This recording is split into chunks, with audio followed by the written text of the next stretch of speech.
प्रिय छात्रों, नमस्कार। आज हम आपके लिए जो प्रॉब्लम सॉल्व कर दिखला रहे हैं वह प्रॉब्लम कक्षा 11 के छात्रों के लिए उपयोगी है। कक्षा 11 की गणित की एनसीईआरटी की हिंदी संस्करण की पाठ्य पुस्तक से ली गई है।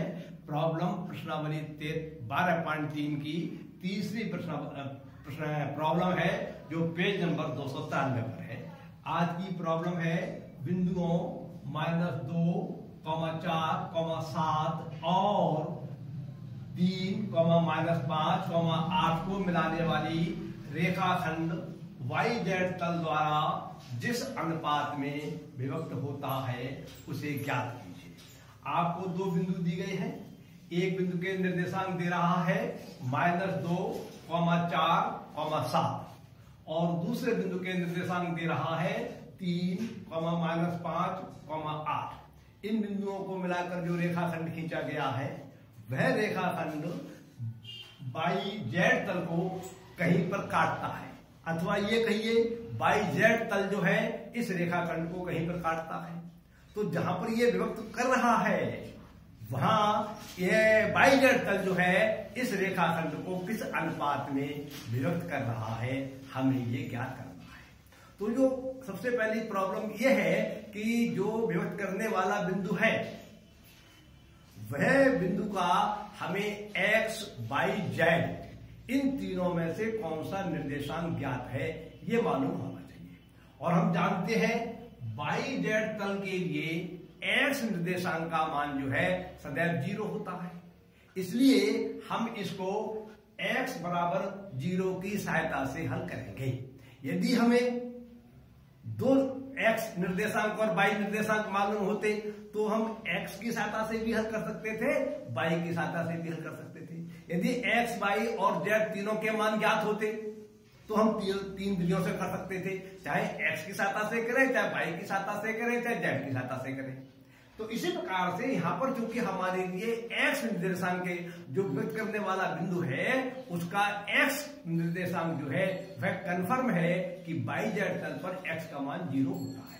तो हम इसी की सहायता से इस प्रश्न को हल करेंगे। तो हमने लिखा माना दिए गए बिंदुओं -2, 4, 7 और 3, -5, 8 को मिलाने वाली रेखाखंड को YZ तल M1 अनुपात M2 के अनुपात में व्यक्त करता है।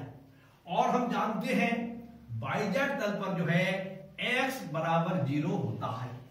इसलिए इस प्रश्न को हम X बार बराबर M1x2 प्लस M2x1 बटे M1 प्लस M2 की सहायता से हल करेंगे। यहां पर X बार जो है वह उस बिंदु का X निर्देशांक है जो बिंदु इस रेखाखंड को विभक्त कर रहा है। तो X बार के स्थान पर तो 0 आ जाएगा और M1 अनुपात M2 का मान ज्ञात करना है, इसलिए M1 और M2 वैसे लिखे रहेंगे, यहां पर कोई भी मान नहीं लगाया जाएगा। अब X2 का मान जो है वह 3 के बराबर है, तो इस X2 के स्थान पर 3 लगा देंगे। और X1 का मान -2 के बराबर है, यहां पर X1 के स्थान पर -2 लगा देंगे। अब इस प्रकार से हमें फल प्राप्त होता है 0 बराबर M1 into 3 plus M2 into -2 upon M1 plus M2। ये आपको एक समीकरण प्राप्त हो गया। इस समीकरण को हल करके आप M1 बटे M2 का मान ज्ञात कर लीजिए, तभी आपको ये मालूम पड़ जाएगा कि YZ तल जो है दिए गए रेखाखंड को किस अनुपात में बांटता है। तो इसको कैसे भी गुणा करके जब हल करेंगे तो हमें जान प्राप्त होगी 3M1 -2 M2 बराबर 0। इसको हम लिख सकते हैं 3M1 बराबर 2M2 और इसको हम लिख सकते हैं M1 बटे M2 बराबर 2 बटे 3। और जब M1 बटे M2 बराबर 2 बटे 3 लिखा है तो यदि इस चीज को हम अनुपात में लिखना चाहें तो इस प्रकार से लिख सकते हैं M1 अनुपात M2 बराबर 2:3। तो हम उत्तर में लिख देंगे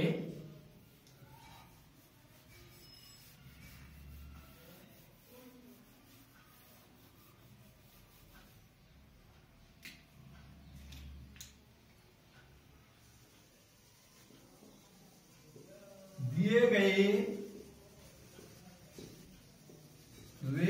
खंड को YZ तल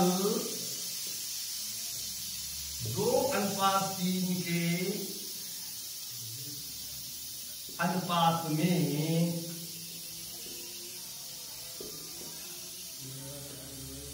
विभक्त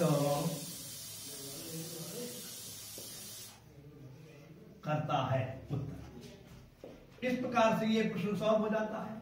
आपको विभक्त करने वाले बिंदु में x निर्देशांक मालूम है या y निर्देशांक मालूम है या z मालूम है या तीनों मालूम है या कौन से दो मालूम है, इसके आधार पर इस प्रश्नों को हम कई प्रकार से कर सकते हैं। लेकिन चूंकि यहाँ पर हमारे लिए केवल x ही निर्देशांक मालूम है, YZ तल पर x निर्देशांक का मान सदा 0 होता है, इसलिए इसको हम केवल इसी विधि से हल कर सकते थे।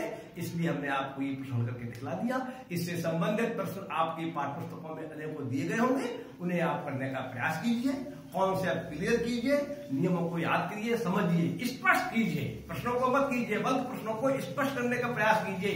जब आपको कॉन्सेप्ट क्लियर हो जाएगा तो आप अनेकों प्रश्नों के लिए स्वयं कर लेंगे, आपको किसी से पूछने की आवश्यकता नहीं होगी। आज की बात समाप्त होती है। नमस्कार, धन्यवाद।